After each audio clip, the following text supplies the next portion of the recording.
สบายดีท่านผู้ชมที่เคารพต้อนรับท่านผู้ชมเข้าสู่รายการเจาะข่าวเด่นประเด็นข่าวฮ้อนกับข้าพเจ้าหลัดไพวันสประเสริฐออกอากาศสดจากสถานีโทรภาพก้องกบเป้าสำหรับประเด็นที่พวกเราจะนำมาเสนอในมื้อนี้นั่นเป็นประเด็นเกี่ยวกับโปรตีนนั่นถือว่าเป็นธาตุอาหารที่สำคัญต่อคนและก็ต่อสัตว์และโปรตีนนั่นมีทั้งอยู่ใน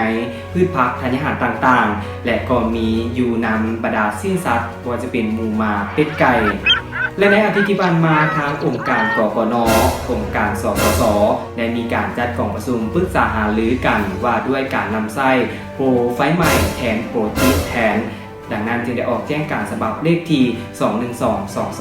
212-224-236-248เพื่อให้ประชาชนได้หันมานำไส้โปรไฟใหม่แทนโปรตีนดังนั้นทางทีมข่าวกบพ.ก็ได้มีบทเสียงสัมภาษณ์จากพ่อแม่ประชาชนติดตามกันได้จากพรศรีศรีหาเหตุรายงานบ่แม่บ่ฮู้แม่บ่เคยเฮ็ดจะโปรไฟล์ใหม่บ่ไม่อยากโปรไฟล์ใหม่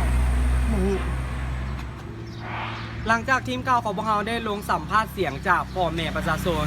ว่าฮู้จักโปรไฟล์ใหม่หรือบ่เสียงส่วนใหญ่ตอบเป็นเสียงเดียวกันว่าบ่ฮู้จักโปรไฟล์ใหม่เลยสำหรับโปรไฟล์ใหม่นั่นเป็นโปรโมชั่นจากห้างแอดไวบุญยงคอมสาขาแขวงคำม่วนซึ่งได้มีการลดราคาล่างสต็อกในหมวดสมาร์ทโฟนว่าจะเป็น Samsung Huawei Vivo และยังมีหลากหลายรายการที่ลดราคา